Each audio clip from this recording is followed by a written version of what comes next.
বৈদেহীর কাণ্ড দেখে রেগে গেল মেহেন্দি। সম্পূর্ণ জানতে ভিডিওটিতে একটি লাইক করে প্রথম থেকেই দেখতে থাকো। গল্পের শুরুতেই দেখা যায় জগদ্ধাত্রী সাধুদাকে ইনস্ট্রাকশন দিতে থাকে যেভাবেই হোক সমস্ত সত্যিটা বার করতে হবে। কোন ফ্লাইটে ও ব্যাঙ্গালোর যাচ্ছে আমাদের খবর নিতেই হবে। সাধুদা তখন বলে, ঠিক আছে জ্যাস, তুমি যেমনটা বলছো তেমনটাই হবে। তবে তুমি কি করে জানতে পারলে যে ও চলে যাচ্ছে বিদেশে? তখনই জগদ্ধাত্রী বলে, জানতে পেরেছি, এটাই তো বড় কথা সাধুদা। এর থেকে বড় আর কি হতে পারে? তাই আমাদেরকে যেভাবেই হোক ওকে আগে আটকাতে হবে। সাধুদা তখন বলে, ঠিক আছে, আমি দেখছি চেষ্টা করে কতদূর কি খবর জানতে পারি। এর মধ্যেই গরিমাকে ফোন করেছে প্রমিতা বাসু আর বলে, গরিমা গরিমা তুমি আমার কথা শুনতে পাচ্ছ?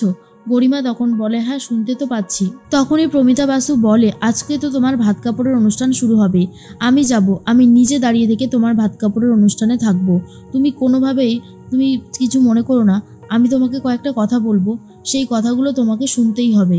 আমি জানি আমি একজন অপরাধী, তোমার কাছে আমি একজন অপরাধী মাত্র, কিন্তু বিশ্বাস করো আমার তোমাকে অনেক কিছু বলার আছে। আর তখনই প্রমিতা বাসুর কথা শুনে গরিমা তো পুরোপুরি চমকে যায় আর বলে, কি বলতে চাইছেন বলুন তো, আমি তো ঠিক বুঝতে পারছি না। গরিমা তখন বলে যে, কি বলতে চাইছেন আপনি? প্রমিতা বাসু বলে, জানো তো, দীপনকে আমি খুব ভালোবাসতাম। হ্যাঁ, আমি খুব ভালোবাসতাম দীপনকে। দীপনের সাথে সংসার করতে চেয়েছিলাম, কিন্তু ও কি করলো? ও আমাকে ঠকিয়েছে। বিভিন্ন সময় বিভিন্ন মেয়ের সাথে রিলেশনশিপ করেছিল। আর লাস্টে তো ওই যে বনলতার সাথে দিন রাত এক করে থাকতো। আমাকে একদমই পুছতো না, আমি যে ওর ওয়াইফ সেটা কখনো দাম দিত না। সেই জন্য যে আমি ওকে মেরেছি তেমনটা কিন্তু না। ওকে মারার জন্য আরও অনেক কারণ আছে। জানো তো, আমি খুব করে চেয়েছিলাম আমার বাচ্চাটা যাতে হয়ে যায়, আমার বেবিটা যাতে আমার কাছে চলে আসে, কিন্তু ওইটুকু সময় ও ওয়েট করতে পারলো না। ও এমন অত্যাচার করলো যে বাচ্চাটা নষ্ট হয়ে গেল। আমার সন্তানকে আমি পেলাম না কাছে।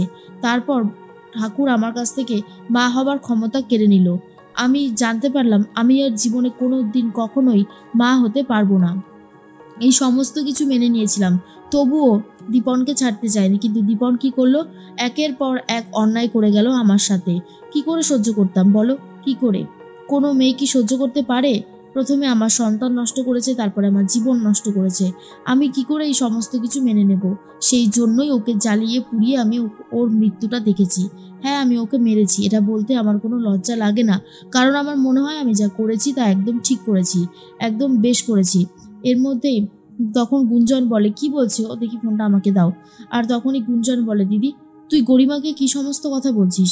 আর তখনই গুঞ্জনের কথা শুনে তখন প্রমিতা বলে, দেখ ভাই, আমি জানি তোর আমার উপর খুব রাগ হচ্ছে, কিন্তু আমি যেগুলো বলেছি সেগুলো কোনোটা ভুল নয়। তুই তোর বউয়ের কাছ থেকে শুনে নিস, আমি কোনো ভুল কথা বলিনি। আমি যা বলেছি তা একদম অক্ষরে অক্ষরে সত্যি। আমি দীপনকে মারতে চাইনি রে ভাই, বিশ্বাস কর। দীপন বাধ্য করেছে আমায়, আমার বাচ্চাটাও পর্যন্ত নষ্ট করে দিয়েছে। ও কি ভেবেছিল ও এরকম করে পার পেয়ে যাবে? না, আমি ওকে পার পেতে দেব না, তাই জন্যই তো ওকে এমন উচিত শাস্তি দিয়েছি। এরপরে গুঞ্জন বলে, থাক দিদি, এ সমস্ত কথা এখন বলতে হবে না, এগুলো আমার একদমই শুনতে ইচ্ছে করছে না। এই বলেই ফোনটা কেটে দেয়। অন্যদিকে জগদ্ধাত্রী ভাবতে থাকে, কি করে প্রমিতা বাসুকে খুঁজে পাওয়া যাবে? প্রমিতা বাসু কোথায় থাকতে পারে? এর মধ্যেই কল্যাণী সরকার বলে, কি হয়েছে, তুই কাঁদছিস কেন এইভাবে? প্রমিতা তখন বলে, মা তুমি তো জানো আমি তো দীপনকে মারতে চাইনি, দীপনই আমাকে বাধ্য করেছিল ওকে মারতে। কল্যাণী তখন বলে, আমি জানি তো, আমাকে সবটা বলেছিস তো তুই, আর কিচ্ছু জানতে চাই না আমি। ও যে শাস্তি পেয়েছে এটাই তো অনেক বড় কথা, তাই না? তখনই বলে যে, হ্যাঁ, ওকে যে আমি শাস্তি দিতে পেরেছি এটাই আমার কাছে অনেক বড় কিছু।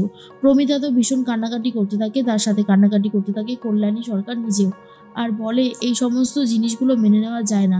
কোনো মেয়ে তার সন্তানের মৃত্যুটা এইভাবে দেখতে পারে না। দীপন সেটা করেছিল, বাধ্য করেছিল তোমাকে এইরকম একটা ডিসিশনে পৌঁছাতে। এর মধ্যে জগদ্ধাত্রী বাড়িতে চলে এসেছে। জগদ্ধাত্রী বাড়িতে আসা মাত্রই বৈদেহী মুখার্জি, সানভি, প্রীতি, দেবুদা সবাই মিলে ঘিরে ধরে, এমনকি রয়েছে মেহেন্দি আর উৎসব নিজেও। জগদ্ধাত্রীকে কাছে টেনে নেয় বৈদেহী মুখার্জি আর বলে, জগদ্ধাত্রী তোমার খবরটা শুনে আমরা দারুণ খুশি হয়েছি। বিশ্বাস করো, এত খুশি আমি কোনোদিন হইনি যতটা তোমার এই প্রেগনেন্সি নিউজটা শুনে হয়েছি। আমি আশীর্বাদ করি তুমি আর তোমার সন্তান দুজনেই সুস্থ থাকো, আর সন্তান যেন খুব তাড়াতাড়ি পৃথিবীর আলো দেখে, আমরা সবাই যেন তাকে নিয়ে নতুন করে বাঁচার আশা দেখতে পারি। এত কিছু শোনার পরে মেহেন্দি তো প্রচণ্ড রেগে যায় আর বলে, বাহ মাম্মি, এখন তো দেখছি বড়দির পরে আপনিও কেমন যেন বদলে যাচ্ছেন। বৈদেহী মুখার্জি বলে, এসব তুমি কি বলছো মেহেন্দি? আমি কি তোমাকে যত্নার্থী করি না? তখন মেহেন্দি বলে, না না, সে আমি জানি আপনি আমাকে যত্নার্থী করেন, সেটা নিয়ে তো কোনো সন্দেহ নেই। তবে জগদ্ধাত্রীর তো কপাল খুলে গেল। জগদ্ধাত্রী তো আগে শুধু বড়দির আদর আপ্যায়ন পাচ্ছিল, এখন থেকে আপনারটাও পাবে, তাই নয় কি? তখনই বৈদেহী বলে, তুমি এমনটা বলো না প্লিজ, আমার খুব খারাপ লাগে। আর তখন জগদ্ধাত্রী বলে, বৈদেহী মুখার্জি যদি আমাকে মেনে নেয় তাহলে তোর এত কষ্ট হচ্ছে কেন মেহেন্দি? আর প্রীতি তখন বলে, আজকের দিনে এ সমস্ত কথা থাক না, আজকের দিনটা কত ভালো, কত আনন্দের একটা দিন। এই দিনে আমরা জানতে পারলাম জগদ্ধাত্রীর কোল আলো করে কেউ আসতে চলেছে, এটা তো খুব ভালো খবর, তাই না? তখনই স্বয়ম্ভু চলে এসেছে। এরপর দেবুদা বলে, পায়ে তাহলে অবশেষে শিকল পড়লো, এবারে দৌড়াদৌড়ি করা, বন্দুক নিয়ে ওঠানামা করা, এসব নিশ্চয়ই আর করবে না। আর তখন স্বয়ম্ভু বলে, জ্যাস চ্যানেলের যা ইচ্ছে হয় করবে, জ্যাস চ্যানেলের মাথাকে আটকে রাখা যাবে না, শরীরটাকে আটকে রাখা গেলেও জ্যাস চ্যানেল তার বুদ্ধি খাটিয়ে ঠিক একের পর এক কেসের রহস্যের সমাধান করবে, বুঝলে দেবুদা? জ্যাস চ্যানেল হলো ডিপার্টমেন্টের অ্যাসেট, এই কথাটা ভুলে যেও না। তখন দেবুদা বলে, সেটা তো বুঝলাম, কিন্তু এই অবস্থায় যে কোনো কেউ তো আর দৌড়াদৌড়ি করতে পারবে না, সেই জন্যই বারণ করলাম আর কি। দেবুদা তখন বলে, বারণ করার জন্য মানে আমি তো নিজের ইচ্ছা মতো আর বারণ করিনি, তোমার যদি খারাপ লেগে থাকে তার জন্য সরি। স্বয়ম্ভু তখন বলে, না সেটা ঠিক আছে। এর মধ্যেই মেহেন্দির প্রচণ্ড রাগ হয়। বৈদেহী মুখার্জি বলে, আমাদের কিন্তু একটা বড় পার্টি অ্যারেঞ্জমেন্ট করতে হবে, কি বলিস তোরা সবাই? সানভি তখন বলে, একদম ঠিক বলেছো মাম্মি, আর সমস্ত আয়োজন তো করতেই হবে, জগদ্ধাত্রীর ছেলে মেয়ে আসছে বলে কথা। উফ, কি যে আনন্দ হতে চলেছে সেটা আর কি করে বলবো। এর মধ্যেই কল্যাণী সরকার ফোন করেছে বৈদেহী মুখার্জিকে আর বলে, আপনারা কখন আসছেন? ভাত কাপড়ের অনুষ্ঠানে থাকবেন না? বৈদেহী মুখার্জি বলে, না না, ভাত কাপড়ের অনুষ্ঠানে থাকা হয়তো হবে না, তবে আমরা সন্ধ্যেবেলার অনুষ্ঠানে আসবো। সন্ধ্যেবেলায় যখন অনুষ্ঠান শুরু হবে বউ ভাতের, অবশ্যই যাব। আমাদের বাড়ি থেকে তো আবার তত্ত্বও যাবে, আমাদের যেতে একটু লেট হবে কিন্তু আমরা যাব। কল্যাণী সরকার অ্যাকচুয়ালি শুনতে চাইছিল জগদ্ধাত্রীরা সবাই কখন আসবে। এরপর ফোনটা রেখে দেয়। প্রমিতা বাসু বলে, কি বললো, কখন আসবে ওরা? কল্যাণী সরকার বলে, আসবে, তবে দেরি হবে। তুমি চিন্তা করো না, সব কিছু খুব ভালোভাবে হয়ে যাবে। আমাদেরকে তার আগে এখান থেকে পালাতেই হবে। তবে তুমি আর কোনো কাণ্ড করো না, একের পর এক কাণ্ড কিন্তু হয়ে যাচ্ছে।